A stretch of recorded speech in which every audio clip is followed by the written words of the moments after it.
Baik, selamat pagi. Kami dari SDD A3 dan B3 akan mempresentasikan hasil survei lapangan pada Puskesmas 4 dan Pasar Selatan.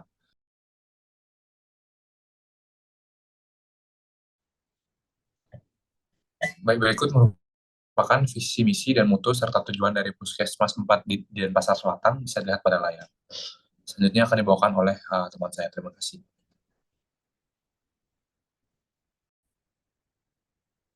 Terima kasih atas kesempatannya. Perkenalkan, saya Niputuna Ruminandari dengan 3 digit NIM T106. Di sini saya izin melanjutkan presentasi mengenai topik yang pertama, yaitu manajemen puskesmas. Untuk soal yang pertama, carilah informasi mengenai struktur organisasi puskesmas, jumlah sumber daya manusia, dan posisi serta tugas masing-masing dari sumber daya manusia. Berikut merupakan struktur organisasi dari UPTD Puskesmas 4, Dinas Kesehatan, Kecamatan, dan Pasar Selatan. Di mana di posisi yang paling atas ada kepala puskesmas yang membawahi kepala bagian tata usaha, kemudian juga membawahi penanggung jawab dari pelaksanaan program, di mana kepala tata usaha ini bertanggung jawab untuk membawahi manajemen puskesmas, sistem informasi, rumah tangga, keuangan, dan kepegawaian. Kemudian penanggung jawab ada penanggung jawab UKM esensial dan keperawatan kesehatan masyarakat yang bertanggung jawab pada pelaksanaan program seperti pelayanan promosi kesehatan, pelayanan kesehatan lingkungan, kesehatan keluarga, gizi, pelayanan pencegahan dan pengendalian penyakit, serta pelayanan puskesmas. Kemudian terdapat juga penanggung jawab UKM pengembangan yang bertanggung jawab pada pelaksanaan program seperti pelayanan kesehatan gigi masyarakat, pelayanan kesehatan tradisional komplementer, pelayanan kesorga, pelayanan kesehatan kerja, dan pelayanan kesehatan lainnya. Kemudian penanggung jawab UKP kefarmasian dan laboratorium bertanggung jawab dalam pelaksanaan program pelayanan pemeriksaan umum, pelayanan kesehatan gigi dan mulut, pelayanan kesehatan keluarga, gawat darurat, gizi, persalinan, kefarmasian, dan laboratorium. Berikutnya, penanggung jawab jejaring atau penanggung jawab jaringan pelayanan puskesmas dan jejaring puskesmas bertugas memantau jejaring yang ada di wilayah, seperti klinik, praktik dokter mandiri, dan praktik bidan mandiri.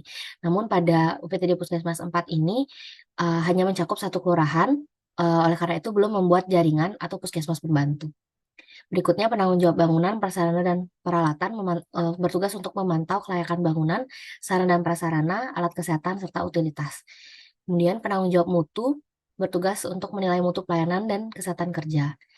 Kemudian untuk jumlah sumber daya manusianya totalnya itu 94 orang, sudah termasuk dari 37 PNS dan 57 tenaga kontrak, di mana staf rawat jalan sekitar 60-an orang, kemudian diikuti oleh tim SPGDT, rawat inap, CS, supir, dan lain-lain. Mungkin sekian presentasi dari saya, akan lanjutkan oleh rekan saya. Terima kasih. Baik, perkenalkan, saya Putri Cisyanti Pramudia dengan 3 digit dan terakhir 040. Di sini saya akan melanjutkan presentasi tentang manajemen puskesmas terkait sistem pembiayaan puskesmas, yaitu sumber dana kegiatan dan mekanisme pembiayaan layanan kesehatan.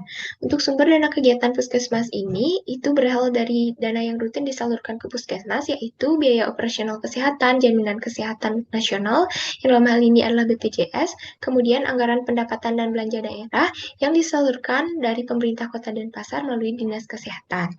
Kemudian untuk dana yang bersifat tidak tetap di sini ada CSR atau Corporate Social Responsibility, yang mana di sini Puskesmas mengajukan dana tersebut ke perusahaan atau instansi terkait untuk mendukung pembiayaan di Puskesmas. Kemudian untuk mekanisme pembiayaan layanan kesehatan di Puskesmas ini terkait sumber dana kegiatan, untuk BOK sendiri itu cenderung digunakan untuk kegiatan yang bersifat promotif dan preventif untuk mencegah penyakit di masyarakat. Dimulai dari proses perencanaan, kemudian jika dana BOK telah turun ke puskesmas, akan dilakukan koordinasi pada seluruh tim puskesmas terkait kegiatan yang akan didanai oleh dana BOK ini. Sehingga akan terjadi pencairan dana oleh bendahara BOK dan terlaksana kegiatan sesuai dengan yang telah diajukan. Kemudian di akhir akan disajikan laporan pertanggungjawaban penggunaan dana BOK. Kemudian untuk JKN sendiri itu cenderung digunakan untuk kegiatan yang bersifat kuratif, yang mana dari BPJS sendiri 60% akan dialokasikan untuk jasa pelayanan dan 40% untuk kebutuhan peserta BPJS. Kemudian untuk APBD ini digunakan untuk mendukung operasional kegiatan, baik itu kegiatan untuk kebutuhan yang bersifat keagamaan, kemudian makanan pasien rawat inap, dan juga untuk gaji pegawai kontrak yang ada di puskesmas ini. Yang terakhir untuk dana CSR ini diajukan ke perusahaan oleh puskesmas itu sendiri untuk mendukung baik itu dana fisik, dana kegiatan, dan lain-lain. Baik, sekian presentasi yang dapat saya sampaikan dan akan dilanjutkan oleh rekan saya. Terima kasih.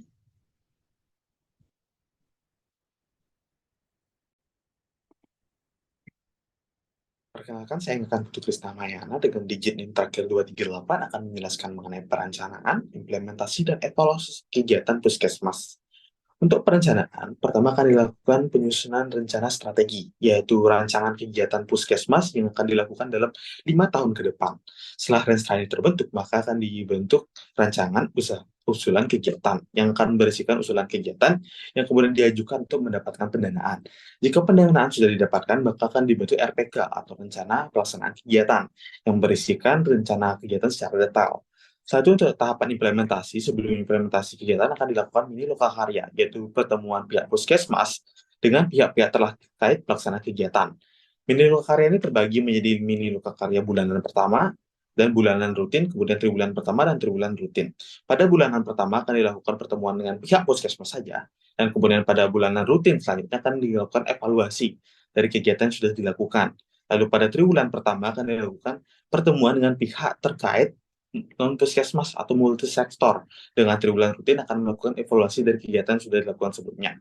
Untuk tahapan evaluasi di sini berupa monitoring, penilaian, dan juga penilaian apakah program tersebut sudah tercapai atau tidak. Selanjutnya akan dilakukan juga penyusunan strategi bagaimana agar program tersebut dapat mencapai capaian sepenuhnya untuk program selanjutnya.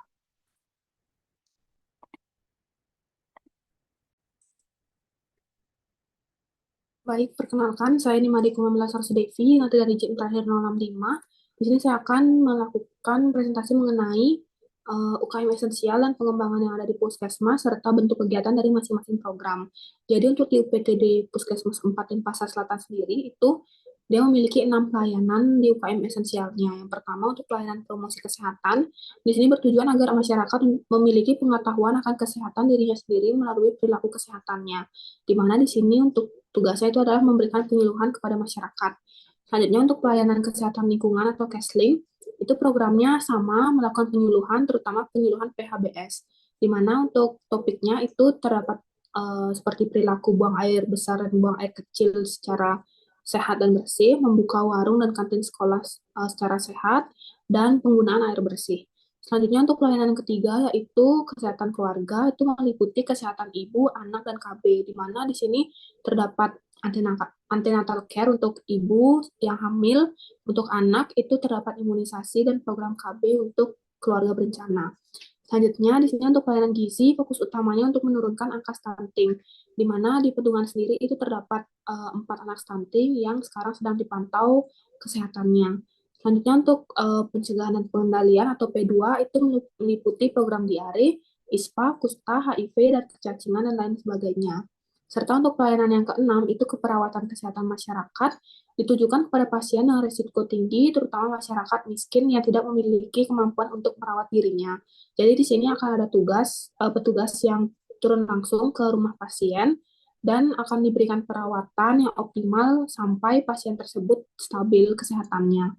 Baik, sekian dari saya, akan ditanyakan oleh teman saya. Terima kasih. Baik, perkenalkan nama saya Nimade Salakadwati dengan NIM 202511239. Izin untuk menjelaskan mengenai bagian saya, di mana pertama, puskesmas itu memiliki upaya kesehatan perorangan atau program UKP dan juga memiliki pelayanan penunjang tentunya. Di mana ada pun bentuk-bentuk kegiatan di setiap program tersebut. Yang pertama, ada pelayanan rawat jalan. Adapun beberapa ruangan itu dibagi menjadi 12 ruangan. Untuk ruangan yang pertama, ada ruangan pelayanan umum. Yang kedua, ruangan pelayanan lansia, di mana umurnya sekitar lebih dari 59 tahun. Kemudian yang ketiga, ruang pelayanan gigi. Yang keempat, ruang UGD atau unit gawat darurat. Yang kelima, ruang kesehatan untuk ibu dan anak. Yang keenam, ruang KB. Yang ketujuh, ruang imunisasi. Yang kedelapan, ruang FCT atau IMS. Kemudian yang kesembilan ada ruang remaja. Yang 10 ruang sanitasi, dan ke-11 ruang gizi, serta yang terakhir memiliki ruang tuberkulosis atau ruang TB. Kemudian yang kedua, itu terdapat pelayanan rawat inap, di mana pelayanan rawat inap ini dikhususkan untuk pasien-pasien yang membutuhkan. Dan biasanya di puskesmas tersebut banyak pasien yang mengalami proses persalinan untuk ibu hamil, maka dilakukan pelayanan rawat inap. Kemudian yang ketiga ada farmasi. Kemudian yang keempat dan juga ada laboratorium. Mungkin sekian dari saya, dilanjutkan oleh teman saya. Terima kasih.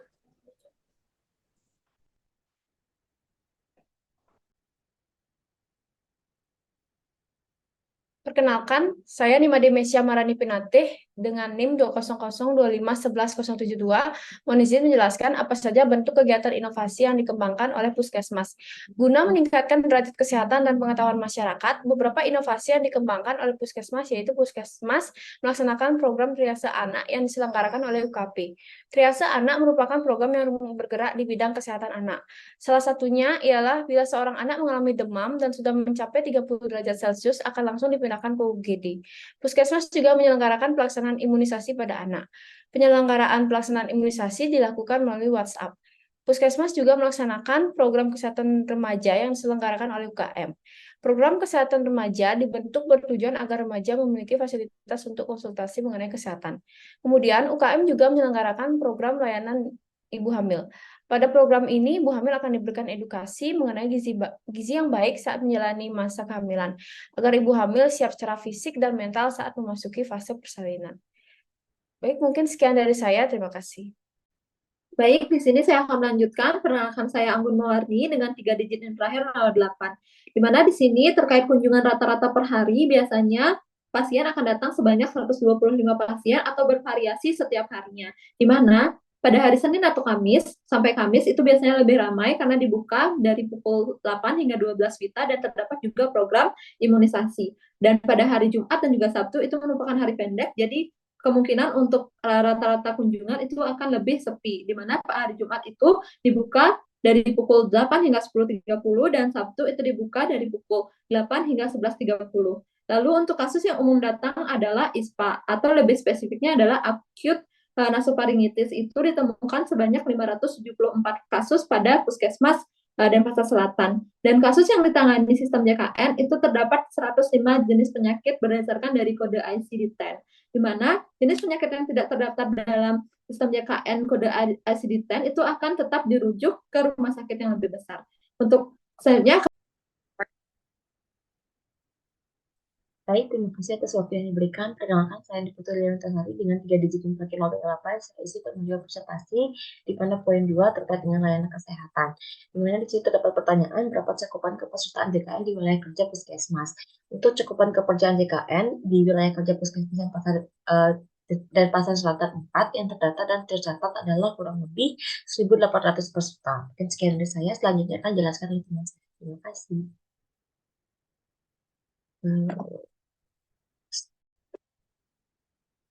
Baik, sebelum memperkenalkan, saya Nimade Yuni Pratnyawati dengan 3 digit NIM terakhir 245.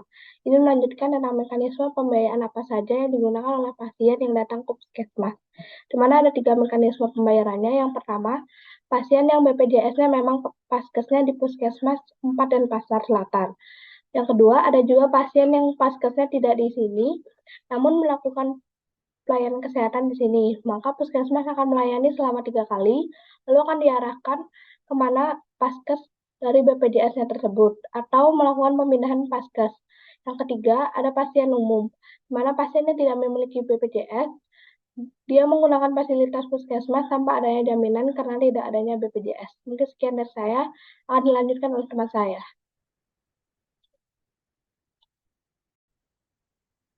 Baik, perkenalkan saya Ngurah Bagus Agung Surananda Jasmara di Negara dengan 3 digit terakhir 236. Dari SGDA 3, izin melanjutkan presentasi pada bagian 2, layanan kesehatan. Terdapat pada soal nomor 4 ini ada 2 poin soal, ini berapa rata-rata jumlah pasien yang dirujuk ke rumah sakit tiap harinya, dan yang kedua, kasus apa saja yang biasanya dirujuk oleh Puskesmas. Berdasarkan laporan data dari UPTD 4 Denpasar Selatan, yakni pada bulan Oktober tahun 2023, rata-rata 23 kasus rujukan ke rumah sakit pada tiap harinya. Sedangkan pada bulan November tahun 2023 ini menjadi peningkatan menjadi 29 rata-rata kasus rujukan ke rumah sakit pada tiap harinya. Nah, sedangkan untuk kasus apa saja yang dirujuk oleh puskesmas, ya sebagian besar jumlah kasus yang dirujuk ke rumah sakit adalah kasus diabetes mellitus dengan komplikasi, dan yang kedua kasus yang berkaitan dengan hipertensi seperti hypertensive heart disease, dan ada juga kasus seperti chronic obstructive pulmonary disease.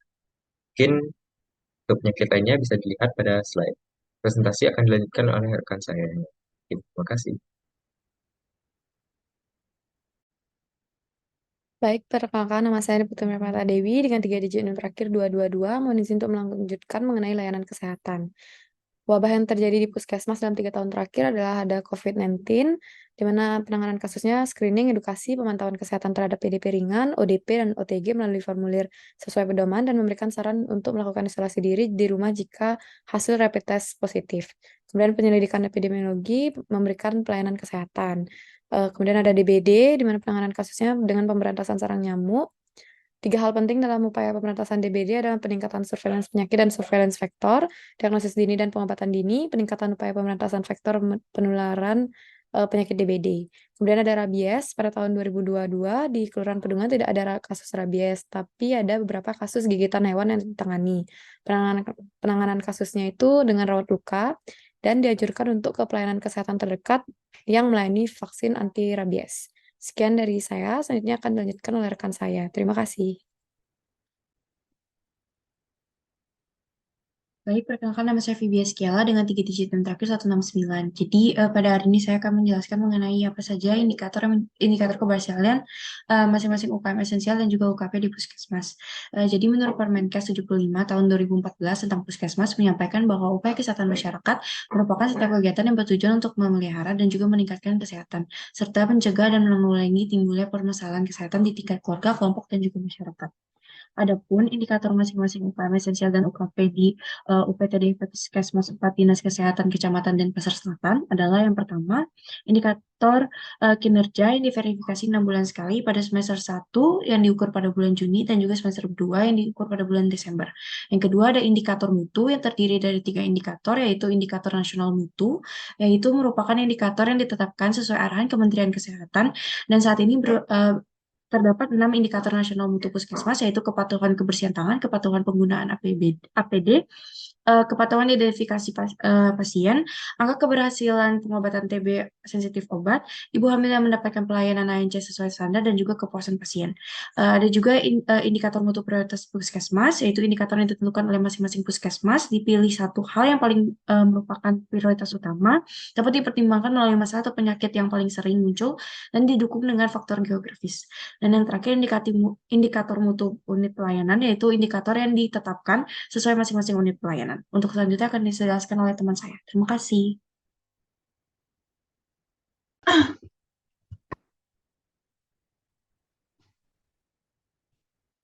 Halo dokter dan teman-teman, perkenalkan saya Putri Aldina Arsati Setiawan dengan 3 digit yang terakhir 097.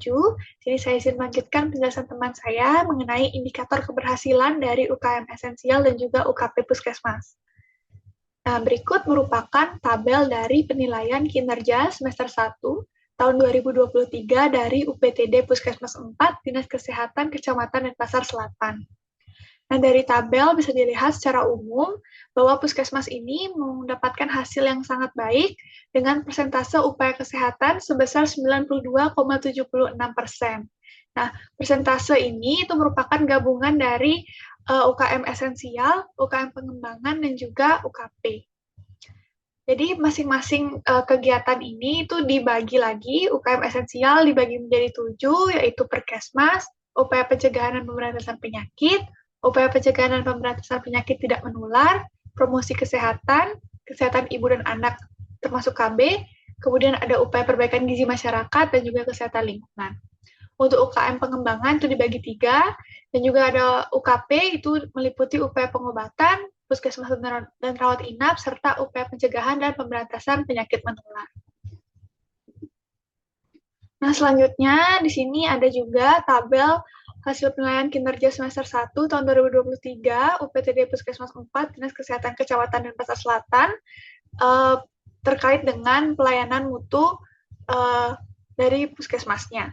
Nah, untuk capaian mutu puskesmas ini itu sebesar 9,63%, yang mana ini menunjukkan hasil yang sangat baik. Dapat dilihat dari tabel, jadi untuk manajemen mutu pelayanan puskesmas ini dinilai dari 10 variabel. Nah, dari 10 variabel yang ada, ini memiliki skala penilaian masing-masing, meliputi nilai 0, 4, 7, dan 10. Dari 10 variabel yang ada, ini sebagian besar itu memiliki hasil yang sempurna, yaitu dengan nilai 10, hanya pada variabel balita garis merah yang mendapatkan nilai 7. Tapi secara umum hasilnya itu sangat baik. Jadi dalam menilai UKM dan UKP di puskesmas, itu kita perlu tahu bahwa setiap puskesmas itu memiliki jumlah target tersendiri, yang mana nanti hasilnya itu, hasil capaiannya dilaporkan dalam bentuk persentase seperti pada tabel yang sudah disampaikan ini.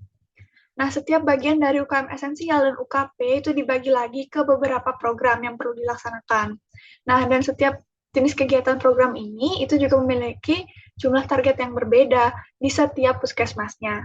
Dan itu dapat dipertimbangkan jumlah targetnya melalui jumlah peserta yang terdaftar di fasilitas kesehatan tingkat pertama ini. Nah, selain itu juga, satuan dari targetnya itu juga berbeda-beda, mulai dari perseorangan, kelompok, ataupun spesimen, ataupun berdasarkan jumlah hari. Selain itu, dari dua tabel yang tadi sudah ditampilkan ini, kita tahu bahwa dari penilaian kinerja semester 1 tahun 2023 UPTD Puskesmas 4 Dinas Kesehatan Kecamatan Denpasar Selatan, dia mendapatkan hasil yang sangat baik dengan persentase pencapaian upaya kesehatan sebesar 92,76% dan juga nilai mutunya sebesar 9,63%. Nah, untuk hasilnya ini itu akan digunakan sebagai bahan evaluasi untuk semester selanjutnya. Jadi bagi program-program yang masih kurang dalam pelaksanaannya itu akan diperbaiki lagi. Mungkin sekian dari saya. Terima kasih.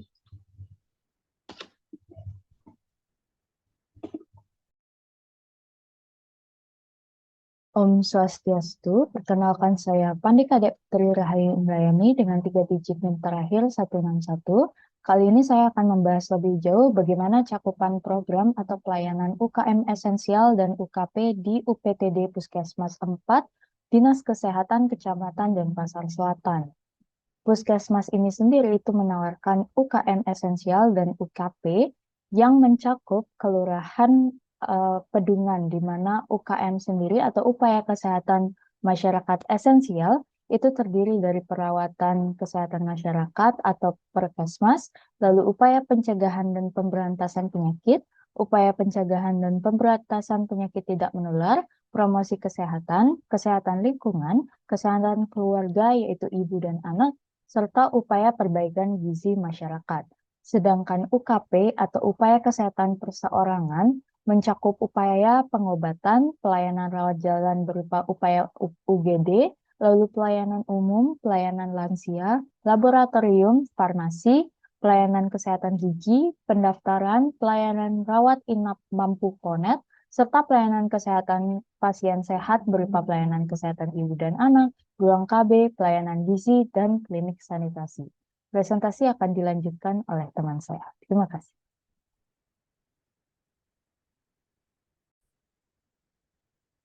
Baik, sebelumnya perkenalkan nama saya Putri Idris Tameswari dengan 3 digit NIM terakhir 202. Di sini saya akan menjelaskan mengenai program atau pelayanan apa saja yang sekiranya belum memenuhi target.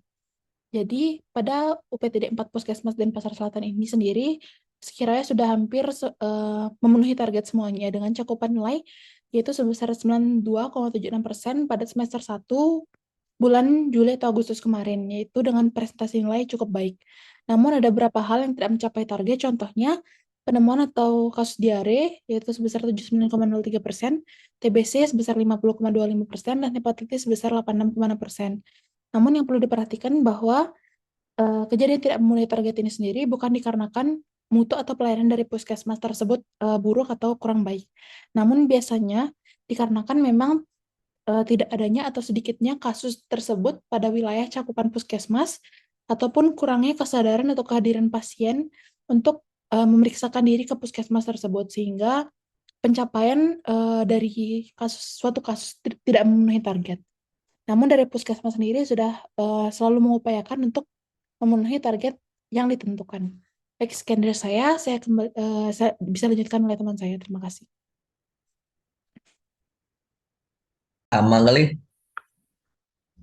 Halo semuanya, perkenalkan saya Putra Dikadama Yoga dengan tiga digit NIM terakhir 284. Jadi di sini saya akan memaparkan mengenai evaluasi hasil pelaksanaan program, mengenai upaya yang dilakukan oleh Puskesmas untuk memperbaiki cakupan program ataupun pelayanan yang belum mencapai target. Jadi salah satu upaya yang dilakukan oleh Puskesmas untuk memperbaiki cakupan program yang belum mencapai target adalah dengan melakukan promosi kesehatan pada setiap posyandu, agar masyarakat dapat memahami dan melakukan pemeriksaan ke Puskesmas. Jadi terdapat beberapa faktor yang menyebabkan belum tercapainya target program, seperti kurangnya pengetahuan tentang Puskesmas, adanya rasa takut dan malu dari masyarakat untuk ke Puskesmas, serta terdapat kesibukan masing-masing dari masyarakat itu sendiri. Mengenai contoh pelaksanaan promosi kesehatannya akan dipaparkan oleh rekan saya selanjutnya. Terima kasih. Baik, perkenalkan nama saya Magma dengan 3 digit interaksi 30. Jadi di sini promosi kesehatan yang diberikan Puskesmas kepada masyarakat adalah mengenai gaya hidup sehat, juga daya seimbang, dan tidak menular, serta pentingnya kontrol rutin ke Puskesmas. Nah, dengan diberikannya promosi kesehatan ini, nantinya masyarakat akan lebih aware terhadap kesehatan dan juga tidak takut atau malu untuk Puskesmas, sehingga nantinya dapat meningkatkan derajat kesehatan secara keseluruhan. Mungkin sekian saja dari saya. Teman saya nanti akan melanjutkan presentasi. Terima kasih. Baik, untuk selanjutnya bagian 4 terkait indikator kesehatan di wilayah kerja Puskesmas. Yang pertama, terkait jumlah penduduk di wilayah kerja Puskesmas, berapa seks ratio-nya, dan juga bagaimana komposisi umur penduduknya. Nah, berdasarkan data yang kami peroleh, kebetulan UPTD Puskesmas 4 Dinas Kesehatan Kecamatan Denpasar Selatan ini memberikan data tahun 2022. Karena kebetulan data di tahun 2023 itu masih ongoing, jadi belum bisa disajikan secara keseluruhan.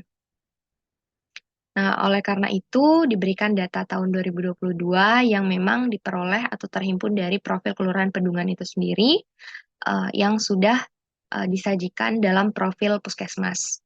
Jadi total jumlah penduduknya itu ada 40.400 jiwa, dengan jumlah penduduk laki-lakinya ada 20.243 jiwa, dan perempuannya ada 20.157 jiwa. Dengan jumlah KK sebanyak 5.474 KK, dengan jumlah penduduk lansianya ada 1.697 jiwa, dan jumlah KK miskin yang dibina itu ada sebanyak 83 KK. Untuk selanjutnya, di sini ada tabel yang terdiri dari banjar-banjar yang ada di sekitar wilayah Puskesmas, dan juga jumlah KK-nya dan jumlah penduduknya. Ini adalah data yang diperoleh di akhir tahun 2022, yaitu di bulan Desember. Apabila kita lihat, itu adanya peningkatan ya dari jumlah KK-nya dan juga jumlah penduduknya, baik perempuan maupun laki-laki. Yang dimana jumlah KK keseluruhan menjadi 5.489 KK, dengan jumlah perempuan itu ada 20.226 jiwa, dan jumlah laki-laki itu ada 21.022 jiwa. Apabila kita lihat dari banjarnya, banjar yang paling padat penduduknya ini adalah Banjar Abengan, itu sebanyak 7.022 jiwa, dan penduduk paling sedikit itu ada di Banjar Pusah sebanyak 1.275 jiwa.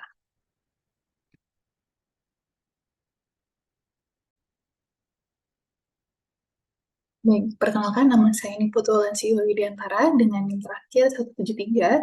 Di sini saya ingin melanjutkan presentasi mengenai indikator kesehatan di wilayah kerja Puskesmas, tepatnya di bagian dari seks rasio dan juga komposisi penduduk dari wilayah kerja di Puskesmas Denpasar 4. Baik, berdasarkan dari data yang telah dihimpun, kita dapat menentukan seks rasio dan juga komposisi penduduk dengan rumus yang akan nantinya menggunakan jumlah penduduk yang sudah kita dapatkan. Adapun untuk seks rasio sendiri, rumusnya adalah jumlah penduduk laki-laki dibagi dengan jumlah penduduk perempuan, yang dimana nanti perbandingan ini akan dikalikan dengan 100. Nah, dari jumlah penduduknya itu di Kelurahan Pedungan, maka kita akan masukkan ke rumus tadi dengan detail sebagai berikut. Seks rasio di Kelurahan Pedungan akan kita dapatkan melalui perhitungan 21.022 jiwa penduduk dibagi dengan 20.226 jiwa penduduk dikalikan dengan 100, maka akan kita dapatkan hasilnya 103,93, yang dimana hasil ini akan kita buatkan menjadi 104. Lalu, terkait dengan komposisi penduduknya, kita akan menggunakan grafik, yang dimana grafik ini terbagi menjadi beberapa jenis yang bentuknya disesuaikan dengan perbandingan dari usia produktif dan juga usia non-produktif dari suatu wilayah.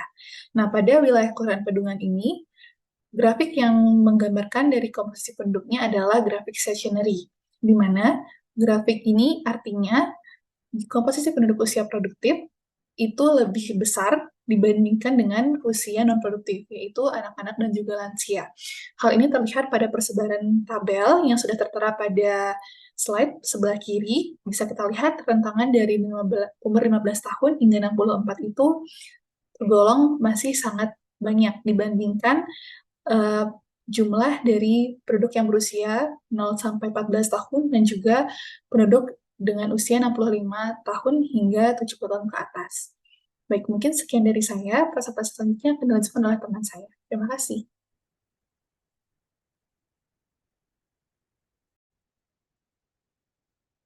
Perkenalkan, nama saya Imade Satria Adananta dengan NIM 20025111071 akan melanjutkan pemaparan mengenai indikator kesehatan di wilayah kerja puskesmas. Di sini pertama saya akan memaparkan mengenai angka kelahiran, di mana berdasarkan gambaran cakupan persalinan per desa di Puskesmas Denpasar Selatan 4 pada tahun 2022 di Kelurahan Pedungan terlihat bahwa angka absolut persalinan sebanyak 682. Merujuk pada laporan PWS KIA di Kelurahan Pedungan pada per Oktober 2023 ditemukan persalinan oleh nakes secara kumulatif sebanyak 602. Kemudian kita lanjutkan, pada sebelah kiri kita lihat angka kematian ibu, itu mengenai grafiknya terlihat pada tahun 2018 sampai 2022, itu kita lihat antara tahun 2019 sampai 2020 dulu itu tidak ada kematian ibu yang terjadi di wilayah Kelurahan Pedungan, dan pada tahun 2018 ada 2 kematian ibu yang disebabkan oleh adanya kelainan jantung dan emboli air ketuban. Pada tahun 2021 terdapat 1 kematian ibu hamil dan 1 kematian ibu nifas di wilayah Pedungan. Berdasarkan wawancara dengan staf Puskesmas Denpasar Selatan 4 untuk tahun 2023, per bulan November, ditemukan 1 kasus kematian ibu yang disebabkan etiologi non-obstetrik. Kemudian kita lanjutkan, pada sebelah kiri kita bisa lihat angka kematian bayi, di mana terlihat pada grafik tersebut di Kelurahan Pedungan, UPTD Puskesmas 4 dan Denpasar Selatan dalam 5 tahun terakhir, sejak tahun 2018 sampai dengan 2022, di mana terdapat ada 2 kematian bayi yang ditemukan pada tahun 2022 yang disebabkan oleh intrauterine fetal distress atau IUFD. Nah, berdasarkan wawancara dengan staf Puskesmas Denpasar Selatan 4, pada tahun ini ditemukan 5 kematian bayi dengan 4 diantaranya terjadi pada periode perinatal dengan kelainan jantung dan 1 bayi mengalami dehidrasi. Kemudian kita lihat di grafik di bawah, itu adalah angka kematian balita di Kelurahan Pedungan pada tahun 2022, di mana angkanya adalah proporsinya adalah 0 per 1000 kelahiran hidup pada anak usia 11 sampai 59 bulan, di mana angka tersebut sudah berada di bawah angka kematian balita Kota Denpasar, yaitu 0,2 per 1000 kelahiran hidup. Nah, berdasarkan wawancara dengan staf Puskesmas Denpasar Selatan 4 pada tahun ini, belum ditemukan kematian balita pada wilayah kerja Puskesmas.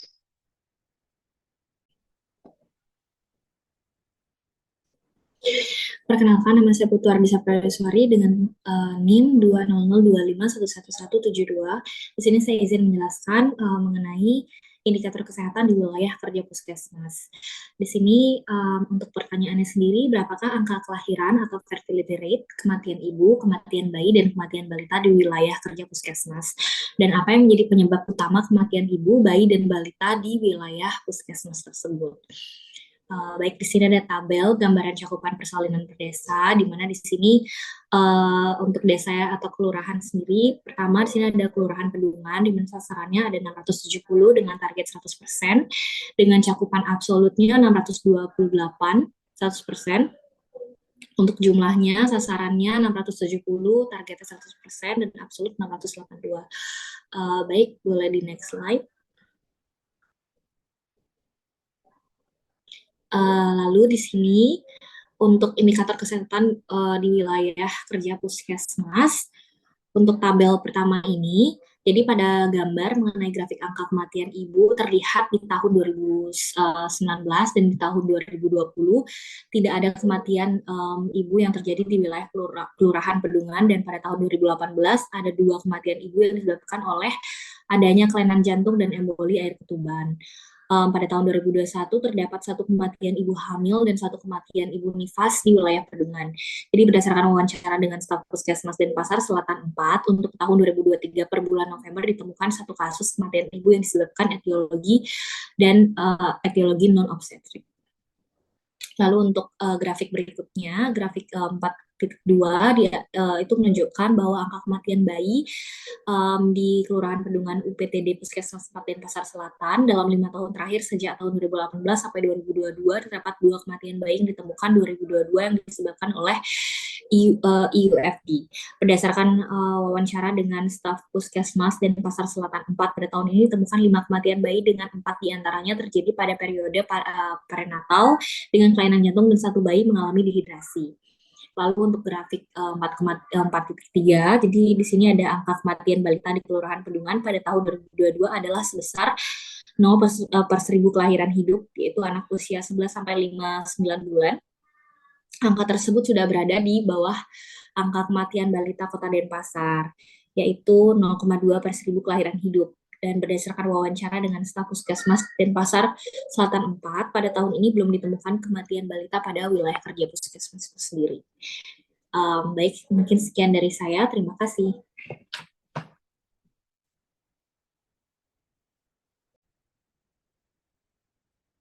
Perkenalkan, saya Putu Nindia Krisnadi Wirahadi dengan 3 digit NIM terakhir nomor 8. Jadi saya izin menjelaskan mengenai apa sajakah 10 besar penyakit pada pasien yang berkunjung ke Puskesmas dan juga penyakit selain 10 besar tersebut yang menjadi perhatian khusus dari Puskesmas. Jadi berikut merupakan 10 besar penyakit terbanyak pada pasien yang berkunjung ke Puskesmas Denpasar Selatan 4 hingga bulan September 2023. Yang pertama itu ada acute nasopharyngitis atau common cold, yang kedua ada essential to primary hypertension, yang ketiga ada surgical follow-up care unspecified, yang keempat ada supervision of normal pregnancy unspecified, yang kelima ada general examination and investigation of persons without complaint and reported diagnosis.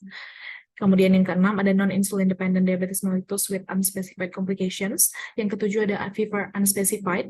Yang kedelapan ada dyspepsia. Yang kesembilan ada need for immunization against diphtheria, tetanus, and pertussis with poliomyelitis. Dan yang terakhir ada supervision of normal first pregnancy. Selain daripada penyakit yang termasuk dalam 10 besar tersebut, COVID-19 juga menjadi perhatian khusus dari Puskesmas selama masa pandemi kemarin. Sekian dari saya, terima kasih.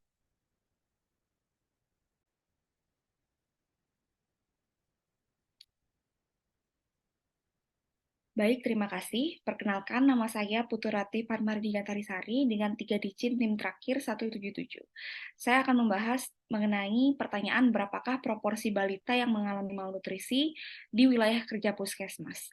Berdasarkan dengan data cakupan kesehatan balita di wilayah Puskesmas 4 Denpasar Selatan tahun 2022, ditetapkan jumlah sasaran balita sebanyak 3.523 orang.